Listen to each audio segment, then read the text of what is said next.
학점은행제를 고려하고 있다면 내가 어떤 이유로 시작하는지 신중하게 생각해 볼 필요가 있습니다. 학점은행제는 하기를 쉽고 빠르게 취득할 수 있는 제도지만 상황과 목표가 뚜렷하지 않다면 좋은 제도를 제대로 활용할 수 없겠죠. 그래서 오늘은 학점은행제를 진행하면서 하지 말아야 되는 실수에 대해 알려드리기 위해 영상 준비하게 되었는데요.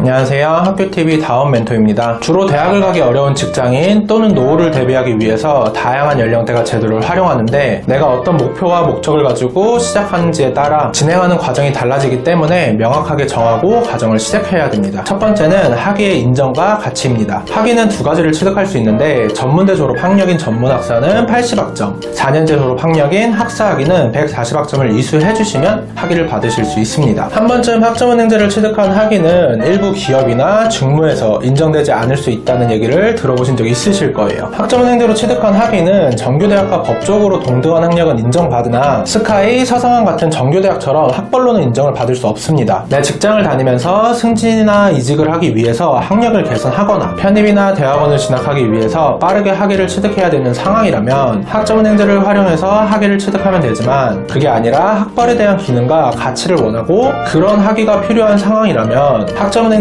아닌 입시 또는 편입을 통해 정규대학교로 진학을 해주시면 되는 거죠. 두 번째는 학점 취득 계획 세우기입니다. 내가 목표로 하는 학위에 따라서 필요한 학점과 과목을 명확하게 설정해야 됩니다. 대표적인 학점을 이수하는 방법은 온라인 강의, 자격증, 독학사가 있는데 희망하는 전공, 학위를 정했다면 각 전공별 인정받을 수 있는 과목을 선정하고 체계적인 계획으로 학습을 설계해야 되는데요. 혼자 학습 설계가 어려운 분들이라면 아래 링크로 상담 문의 남겨주시면 상황에 맞게 안내 도와드리겠습니다. 우선 가장 기본적인 온라인 강의는 연간 일수 제한이라는 게 있는데 한 학기는 8과목 최대 24학점, 1년에는 14과목 최대 42학점까지만 인정받을 수 있어서 기준을 초과할 경우 학점 인정 신청을 못하는 경우가 생기게 되는 점 유의를 해주셔야 됩니다. 만약 전문대를 졸업하거나 또는 학업을 중단하고 과정을 시작하려는 자퇴생이라면 이전에 이수한 전적대를 활용하실 수 있는데 학점은행제는 학점 인정 기준이 대학교와 다른 부분이 있습니다. 대학교에서는 전공으로 이수를 했지만 학점은행제에서는 교양 또는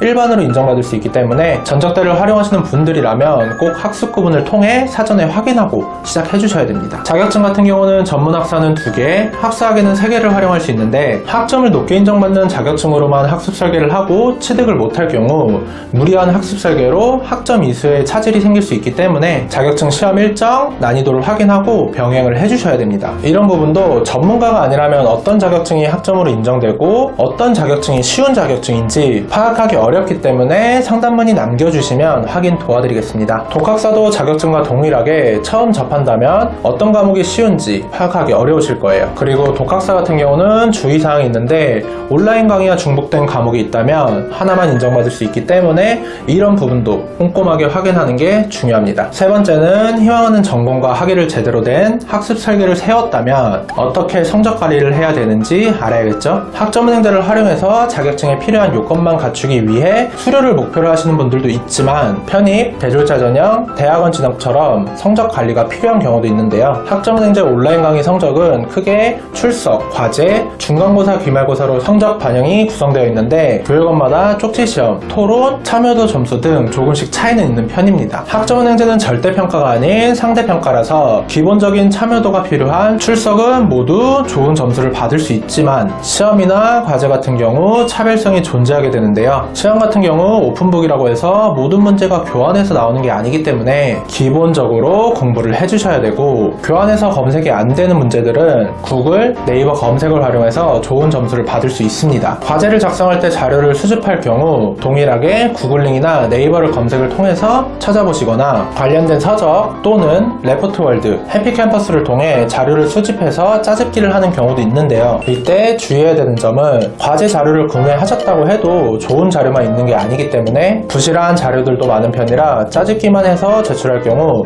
좋은 점수를 받을 수 없습니다. 좋은 점수를 받기 위해서는 서론, 본론, 결론으로 구조를 짜고 내용에 맞는 나의 생각을 추가로 작성해 주신다면 모사율도 낮게 나와 좋은 점수를 받을 수 있게 되는 거죠. 학점은행제는 플래너와 꼭 함께 진행해야 되는 건 아닌데요. 하지만 앞에 설명드린 내용 외에도 교육원 선택, 전공 필수 과목 확인, 의무 18학점, 자격증 진모번호 확인, 학습 수료학습자 등록, 학점 인정 신청 등 혼자 제대로 된 학습 설계를 통해 진행할 수 있다면 1대1 플래너와 함께 진행하실 필요는 없지만 혼자 알아보고 준비하기 어려운 분들이 생각보다 더 많이 계실 거예요. 자격증 응시 자격, 편입, 대학원 진학 등 뚜렷한 목표를 정하고 학점 은행제를 이용하기 위해서 알아보고 계신다면 영상 외에 궁금한 부분은 상담에 대한 비용을 요구하지 않으니 아래 링크로 상담 문의 남겨주시면 상황에 맞는 안내 도와드리겠습니다.